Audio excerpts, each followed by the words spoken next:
All right. Tesos and Wi-Fi session 201.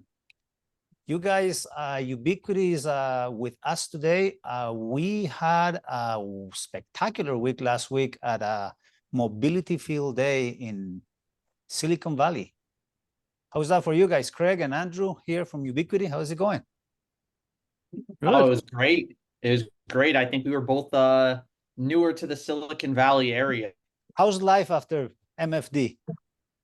It's good. Yeah. I think it's been fun to hear the reaction and people's takeaways from the meeting. I think it was funny. I just forwarded to Craig. Someone had requested us like 9 years ago that we do a field day event, and I think we ignored that for like 9 years, right? I don't know if you guys know Omar Vasquez, Omar VR. Yeah.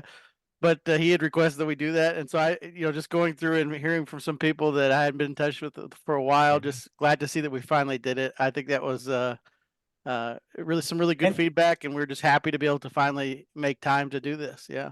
nice. And I know it was the first time you were there and Ubiquiti, and I assume you as well. It was my first time as a delegate as well. Um, Kind of an interesting group. I think you were like the youngest crowd presenting. So I don't know what your expectations were going in there, but it's kind of a tough crowd sitting there in front of all those big wigs. Not me. I was just there like a spectator too, but the other, when you have like Kit Parsons and Kevin Franzen, and then you have Drew Lenz, and then you have all these guys like, oh, I was stressed just sitting there watching you guys. But you guys did great. Yes, we had a group of 10 people, I think, last week. For this session, we have an audience. It's a little bit wider, worldwide. We have Alejandro. He's from Argentina, right? But you are in Sweden. He's in Stockholm. And then we have Edmundo and Daniel. They're in Mexico. And then we have Luis. He's from Dominican Republic, but he's in Florida.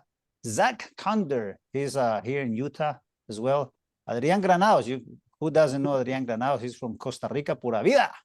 And he lives in Florida. And then we have Octavio. He's from Mexico, but you're in Canada, huh, Octavio? Ontario? Montreal? Montreal? Montreal. Oh, yeah. And then we got Mario in Texas, but, from Mexico. Ruben is from Spain, but he's in Mexico. And then, oh, well, I don't know where the other ones are, but hey, we got people from all over the world here, guys. So, without further ado, Ubiquiti enters the enterprise. So tell us more about it. I know we had a session here before with Craig, and we had a chance to share some of the stuff. I have some of the gear that I'm testing out. I'm actually taking, that U7, the Wi-Fi 7 access point that I got in a mobility field day. I'm taking it to Spain. I'm gonna give it away at WLPC Valencia next week. So I'll be heading there and bringing more of that. So Craig or Andrew, mobility field day. How did it go? What were your expectations, and how did you walk out of there? Yeah, I think we weren't sure what to expect, right? We like you said, a lot of people who really know their stuff in the room. I wish Tom were here because I mean he's our guy when it comes to really the technical details. He did awesome. Yeah, I think ultimately we wanted to let people know what we've been up to. I was just got back from our Ubiquiti World Conference tour talking in a lot of different countries, and it was always interesting because I would talk to people and maybe mention something that I as an employee take for granted. And they're like, whoa, wait, you guys can do that? And I'm like, yeah, of course. So it was kind of interesting just telling our story and bringing that out there. And yeah, we're I think like very humble in the sense that we just want to improve. We're not coming in like as know-it-alls. We want to learn, and ultimately we want to hear what people are struggling with, both using our equipment or not, so that we can come in and just find the best way to solve the problem.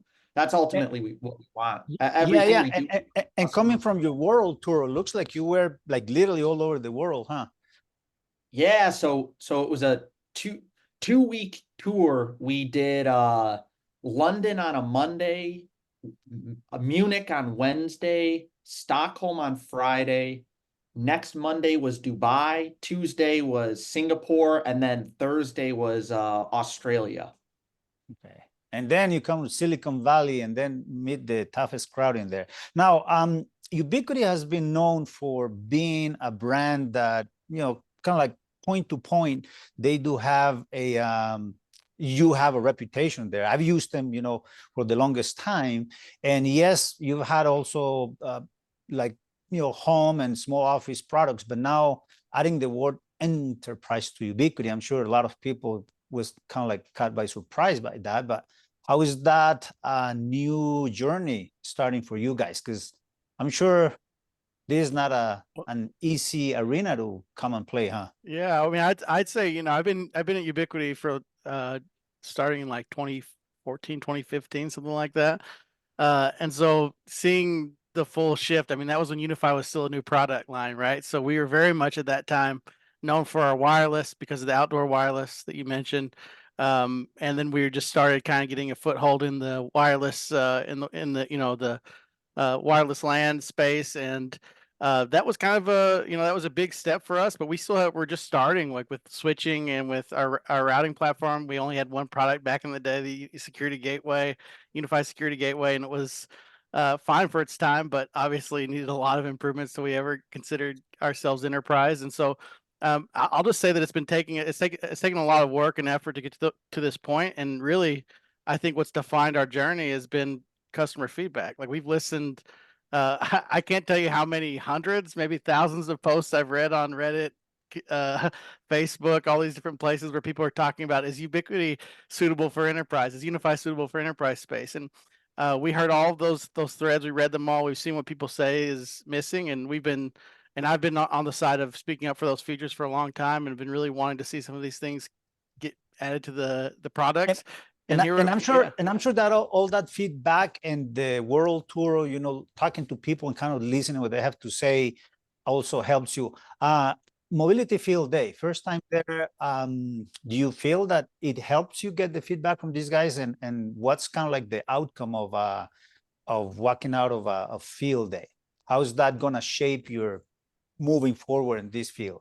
I'll let Craig say some things, but I'll just say that for us, it's very important feedback in this crowd that we, Ubiquiti, some of you might know, we have a very passionate user base, like a very active community and stuff that gives us input all the time. But it's also important for us to hear, especially when we're going to enterprise, from people that work in this space. And so this is where an event like Tech Field Day, a Mobility Field Day, was so important, because we get to hear from people who are coming from a different background than maybe what our customers that we normally hear from.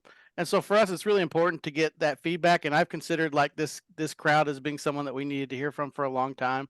And I think, being my first time too, this is a tough crowd, and they are like brutal. They will just tear you to pieces there and just put you on the spot. And you guys did pretty good in, answering all that. And I know it's not just you, it's like for everybody. I guess that's the dynamics of Tech Field Days, that, people get put on the spot there and kind of like get the honesty out of everybody. Now, Tom, welcome, man. Sorry, you were a couple minutes late. We were trying to Hi, Tom. hang in there for a while. But yeah, one of the questions that came up was how is the like RRM algorithms going to improve? Because there are some complaints about that, and I think that's true for for all the big players as well. It's not just you, but I'm sure for us it's very easy to criticize and say, your RRM is horrible. Well, that's probably not an easy task to do, especially when it comes to enterprise. So Tom, now that you have been to MFD and stuff, how do you feel about moving forward in this arena, enterprise? I mean, honestly, I feel great about it. We've learned a lot, and also focusing on like building our presentation for MFD and then listening to the feedback afterwards. We've been able to sort of focus on like core essentials, what we need to move forward, and the RRM algorithm is a big one. Craig and I have both been involved in talks about the RRM algorithm. Simply, we've looked at some of the original plans. We've had a bunch of developers, suggest options, And the big goal for us is that this shouldn't turn into a science project. This shouldn't turn into, this massively complicated algorithm, at least right out of the gate. We want to focus on not only simple changes, but we also want to make sure that everything is done in a documented way, that you know when it's going to happen, what changes will be made, and if they're bad, or if the algorithm undoes its changes, that you know why. It's part of our commitment that we mentioned during MFD to put UX first. Yeah, Put the user experience first. Yeah. And then one of the things you mentioned that I liked was that you're kind of like showing a more realistic approach to many things that marketing kind of like this example here, that these are marketing numbers, these many connected devices and 140 square meters of coverage, but without, I mean, you'd have to have like, 45 disclaimers, but, it has to be this open space, and if it's rack space, then it's going to be less. And if it's, racks full of stuff or empty stuff. So it's marketing. And yes, we have to deal with it. But this is one of the criticism you got, or one of the feedback you got is about this. And I guess everybody has, little bit of marketing they have to do that may be received as misleading or just as wrong by some in the community. And here in this group, we have some non-believers, like Ubiquiti as home stuff. There's no enterprise, for Ubiquiti. But you guys, how do you see the road now moving into the enterprise side? Is that like a smooth transition? Yeah, I think that there's always bumps on the way and there's learning, but that's why we want to roll it out in a controlled way, right? So like, for example, this Enterprise Fortress Gateway is something that we've kept under wraps, but we've been working on, right? As we get to the enterprise space, it's expected that something's going to come out of the gate and it's going to work. So that's why, we've been working with people behind the scenes. Obviously, during the presentation, we talked about FedEx Forum. It has 18,000 fans. I can say I've also worked with other people. This is in several hotels already that are running, 400 APs at different locations. Like, this thing's looking really good. So in that way, it's going well. We're being more deliberate and controlled. But yeah, obviously for us, we're learning, what it takes in terms of giving more of the white glove service, and, what are these enterprises expecting from us, both in terms of pre-sales and post-sales support. Yeah, which is kind of like one of the topics of discussion everywhere, because this is not just Wi-Fi. Now we're talking like an overall solution. You're going to provide, gateways, and then provide the switches, and provide VPN, and provide radios, and I mean, like the whole thing. The road must be complex because there's so many things. Not like you're specializing just one thing, but like a complete solution for the enterprise. Yeah, totally. I think it helps because internally we have a lot of passionate people, and we you hear the word agile quite a lot, but I think we truly are. We have a lot of discrete teams, but they can pivot and work on different things, and they care enough that they're really digging in and like working hard on this, right? Like, the Wi-Fi guy and the Wi-Fi developers are not just knowing Wi-Fi, even if that's their focus. They're still understanding how the security comes into this, how the routing goes into this, and how the ecosystem works as a whole. So if we need, group effort to pin something down, we've seen like a lot of success with guys being able to adapt. And then professional service is one of the big things. And the other thing kind of like was, people raising their eyebrows about is like, no licenses, huh? No. I mean, they're like, there's no way, that's not possible. There was the catch. Yeah. No catch, to be honest, right? Like our whole thing is we want a transparent business model. Like, we have certain subscription services, right? Like if you want cloud hosting, right, in our dedicated cloud to replace a physical thing, or you don't want to host it yourself, we have that, like $29 a month, right? Completely reasonable. We have, backup LTE, cellular backup for your network, right? $15 a month. Like, so anytime we do have fees, we make it incredibly reasonable, and none of it's an essential service. It's all like little add-on things. And then one of the comments also, like, you get what you pay for. Does that mean that because you're paying just low fees, you're gonna get, kind of like, lower than expected quality of support? No, definitely not. Our whole thing is we want to rethink how IT stuff is done, right? And I think that there's a lot of things that we learned from the incumbents, and right, maybe we're catching up in terms of features, and that's one of the big pushes this year, right? Starting with this gateway capacity and just some more of those advanced sorts of things we have going on. But ultimately, like, that's a big complaint we hear is all of these fees. And like, I don't know, from our experience, we don't need them, right? So we're like, why would we offer them? We want to give the service. Yes, we're a business, but like, we genuinely, in the truest sense of the term, like, we care for the customer. And I guess a lot of people are gonna be like, is it too good to be true, or what's going on here? Because it sounds like too good to be true, to be honest. And I think that's what many people think, is that how come there's like no fee? I mean, we're all so used to fees here, fees there, and licensing fees, and devices not working once the support or license expires and stuff like that. So I think there's a lot of skepticism, because I guess that's one of the things that enterprise has, is that everything is just like highly billed. So I don't know, groups, as I told you, and again, for those of you joining us, we got people from all over the world here, people from Europe and Central America, North America, South America, got people from Colombia as well.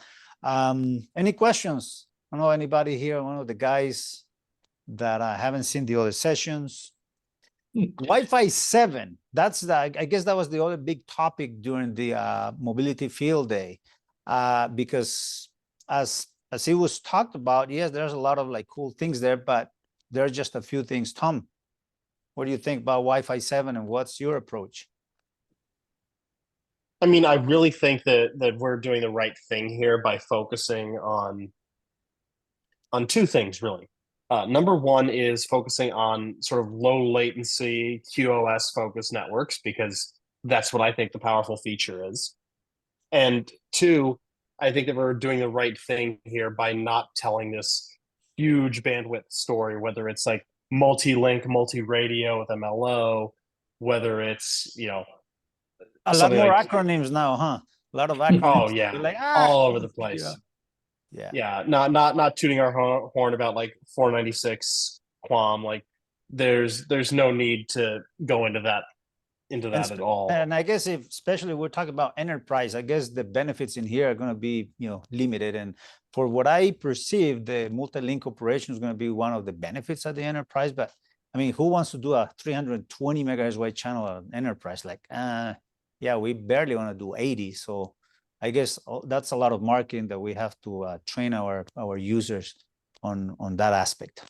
So, well, guys, I appreciate you making time to come here and share with us and reinforce some of the concepts that we cover over that you covered over Mobility Field Day.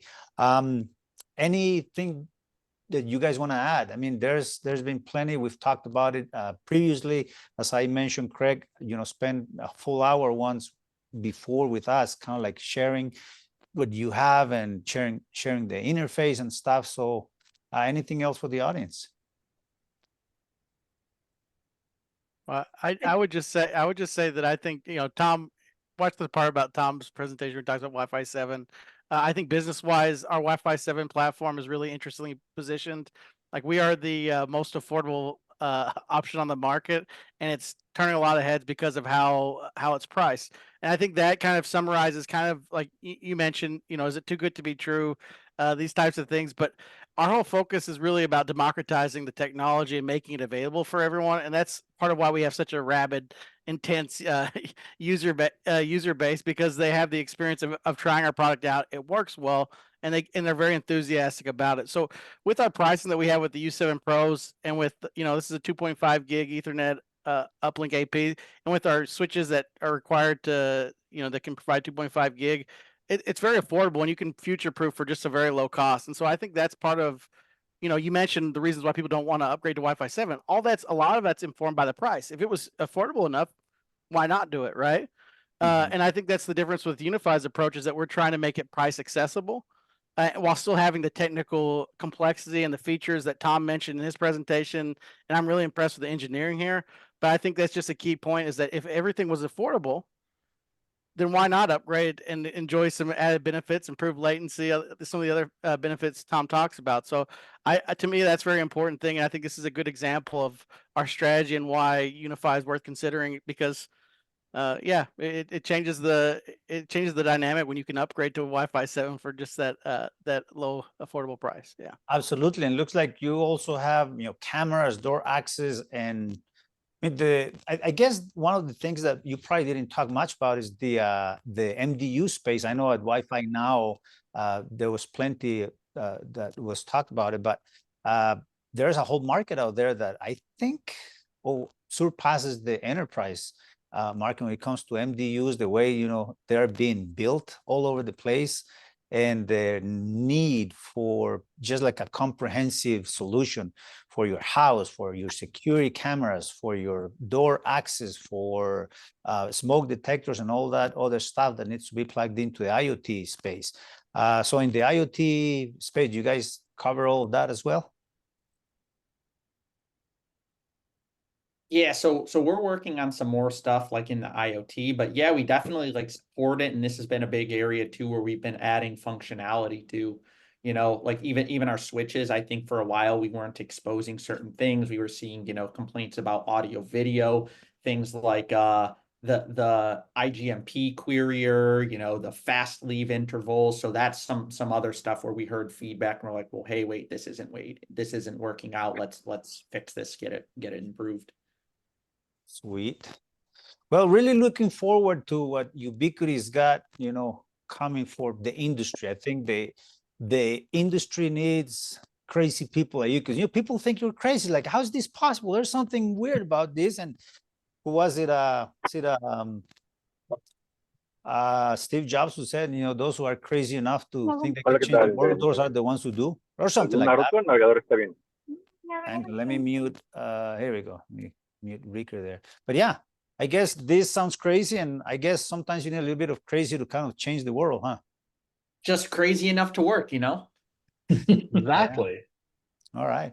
Well, guys, thank you very much for your time. I don't know, anybody else here, any questions for these three young men that I have a question, but I don't know how relevant it would be to this conversation. But basically, is at the end of the day, how would you make the difference between a regular user, like for myself, I use Ubiquiti at home, and an enterprise customer? So I'm kind of curious on, is it going to be the same call queue, or is it going to be the same support team? So Or- we'll still continue to provide free support. That's been a part of our business since day one, is providing free support for everyone who purchases our products. And we work on it, and we're investing resources in that. I know Tom's visiting, or if you visit already, you're going to visit with our support team and help reinforce some stuff there. So he's going on site to help them. We're going to continue to invest resources into that free support. And one thing I think is great, as we add more options like the 24/7 support, our infrastructure, it gives us a chance to build up our support infrastructure to expand a little bit. And that kind of benefits, I think, will benefit even the free users and those that aren't paying for support, just by having more personnel here. And we're always a lean company. As we add more and more people for site support, it means that we're going to be able to, improve on things like documentation. Our free support should improve as well. So I'll say that I think we see both segments of our user base being very important, and we just want to have the options necessary for everyone. And really, the enterprise space, that's the deal breaker, right? If they can't call support when your job's on the line, a lot of people won't go with our products, right? So we have to have those services in order to make it into that space where I know people like yourself are very resourceful and probably can figure out issues. If you have a KB article that's well written, that's all you need. And so, yeah, we have different personalities, and we have to meet whatever the needs of our users. And so, yeah, we care about both segments of our user base. We can't abandon any of those now. And I see more than ever before, like we're really focused on each segment of our market and are really trying not to leave behind portions of our user base. So I hope that will continue to be the case, and I'm confident it will in the future. And no, we do care about your experience as well. And Yeah. you do have the options to purchase additional support, so that's always there. So one of the words, I guess with this, we kind of, finish up, but one of the, I don't know, words or acronyms, sentences that we hear nowadays, AI, artificial intelligence. I didn't hear you talking much about it. I think Yeah, the so only, yeah, go ahead, Craig. Go ahead.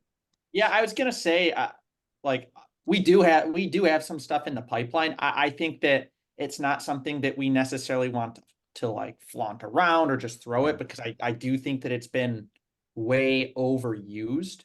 But ultimately, at the end of the day, we're more interested in the end result, that being, actionable feedback for the admin, get ahead of the problems before the customer complains, things like that. So we don't really mention as much the technology, i.e. AI. We just say, hey, this is what we're doing. But in terms of AI, yeah, if you guys check out the Ubiquiti portal mobile app, it's really cool. It integrates our store page, our community, all of our tech spec documents, but we also have our unified GPT for pre-sales deployments. So you can say, oh, I have this many devices, whatever it is, like, what do I need? And it'll give recommendations about that.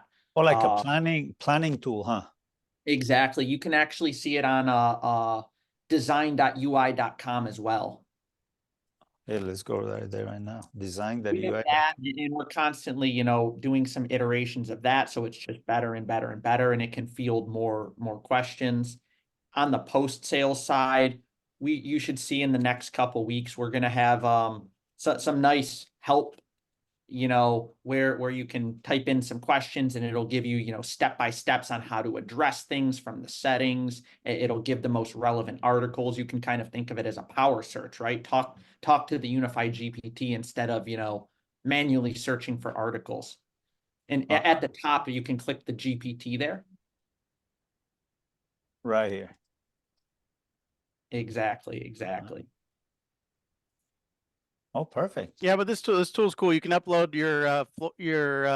your floor map and place the devices when you're planning a deployment. Let's say you're going to do a full stack unified deployment in a hotel. You can go put the floor map on there. You can draw the walls. You can simulate coverage before you go on site. It'll give you a bill of materials. It'll help you come up with which components you need on the network, and just a really nice tool. It helps you see, like, make sure that you're within the wattage that your switch provides with PoE, and so it's a pretty cool tool. Yeah, you can click up there and just select one, and then go start So it builds there. the rack for you. Yeah. Yeah, and then you can just modify this as you'd like, and then upload your own floor plan. And we're just going to keep adding more features here to make it more amenable to like the managed service providers and integrators. And so people like on this call, I'm sure many of you could use this with your work. And these are the kinds of things that we just try to bundle into the product offerings. Again, without licensing, we still want to add free services and value onto our products beyond. So that's what we're always trying to do, and that's the philosophy that's kind of different about us.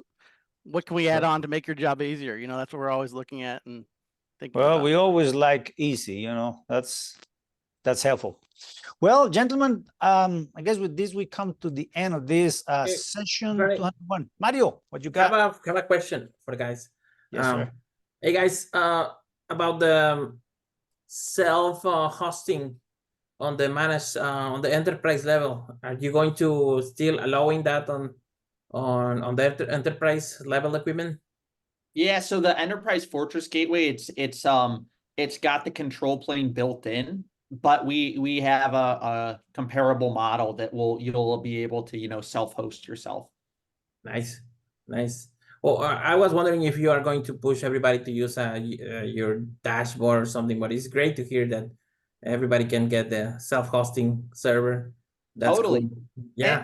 And even self-hosting it, unified.ui.com, our site manager, that still is completely open for you. I know in the past there were some limitations, but we've been really working to bring them in parallel. And I believe in the next week or two, you should see you can do global admin management, doesn't matter, across anything, self-hosting, Dream Machine Pro, Cloud Key, it doesn't matter. You have all your sites there. It doesn't care what they're running on. You can assign permissions, and we're going to be doing more stuff. The site manager in general is like a big point for us that we want to continue on improving. Good to hear that. Good to hear. Thank you, guys. All right. Well, gentlemen, I appreciate very much your time in such a short notice to come and join us and talk to us more about Ubiquiti and your enterprise line of products. That it's definitely raising eyebrows, and many people are skeptical. Many people kind of like don't believe. Hey, Luna, are you believing anymore? Luna is one of the non-believers. She's like, nah, I don't buy it. Oh no. I want to believe. But, I want to believe. yeah, one thing on favor, I want to switch from believing to trust. We are engineers, so we want to see stuff, certified stuff that is working based on standards. So there is not about something of believing. Yeah, I believe in God, but I do not believe like in faith in technology. I believe in technology as a fact. So as long as I see and I respect its effort to become an enterprise solution. To be totally honest, my thing is that Ubiquiti has been deployed in enterprise deployments, not being an enterprise solution. So that comes with issues, right? So that's the thing. I'm open to see how it works. I'm excited to see how your support is working, and yeah, see how this new approach blends with the enterprise ecosystem. Awesome. Yeah. Do you have any feedback? What would help make you a believer? Give Yeah, them for tacos. example, yeah, That's complicated. for example, APIs to extract information or to push configuration could be great. I don't know. I have been away from the brand from a long time ago, so I'm not sure how it's doing now. Yeah, I would love to see. I received some reports just a couple of weeks ago that in high density deployments with no temperature control, the Unix is get fat and not exploit, but stop working. Yeah, sometimes the thing of how putting IMX traffic in the boxes is not real. I know this is a marketing thing, but Sorry, which one was it? Yeah. Sorry. Which one? I don't got the I used a friend of mine that is administering in a university a deployment in Ubiquiti. He lives the Ubiquiti every day, so he has a lot of support calls about that. He has said it's not well dimensioned. That's a thing. The beauty of let's say not only Ubiquiti, but the beauty of Wi-Fi is to even though it's a bad design and a bad deployment, it's still working. So yeah, at the end of the day, maybe it's not working against what is expected, and that can be church against the brand. So yeah, I don't have. Well, Yeah, I don't have any more. Yeah, I appreciate your feedback, and I'll say that we've got API support coming. Like we're working on making our product work with custom API workflows, and we're going to add integrations allowing you to use webhooks and other things. That's all coming out like this year, so in a matter of months or weeks, and so we have more of that coming. I also say, yeah, we welcome any more feedback. You're always welcome to reach out to us, and I agree with you about deployment. Yeah, sometimes we're the most cost. Sometimes the most accessible product when it comes to like a large network. If someone's trying to do it on the biggest budget possible, then yeah, that's going to mean that they're likely to go with us over another vendor. And what we need to do on our part is make sure that we improve our auto algorithms. Like we have to make sure that our device works better when it's not been deployed properly, because that ultimately is going to come back and reflect on us. So we're definitely in agreement with you on the feedback, and we think we can improve on that as well. And we're working on that. We will work on improving that. Yeah, and as Luna was saying, having bad deployments it just give a name, a bad name to a brand, because we've seen the big ones. We in class we show deployments in airports, with big ones that they're just poorly configured, they're mounted wrong, and it just gives Bad design, a man. bad image. All right. Yep. Thank you, All right, guys. Appreciate it. señores. Thank you very much. And in here, you got a community that is always supportive and grateful for what you do for the industry. So thank you very much for making all these accessible, and for you making yourself accessible to the community. So thank you very much, guys. Appreciate it. Thanks for having us. Thank you for reaching Pleasure, out. guys. Always a pleasure. Thank you. Absolutely. Take care. See you Have a guys. great day. Thanks. All right. Thanks, guys. So here you had like double the audience that you had over in a mobility field day from different parts of the world. So we keep spreading the word. Thank you very much. Thanks, Thank guys. you. Appreciate More it. care. questions, I'm pretty Thanks, sure. guys. Okay, adios. Have a good one. Bye-bye. Yeah, thank you. Bye bye.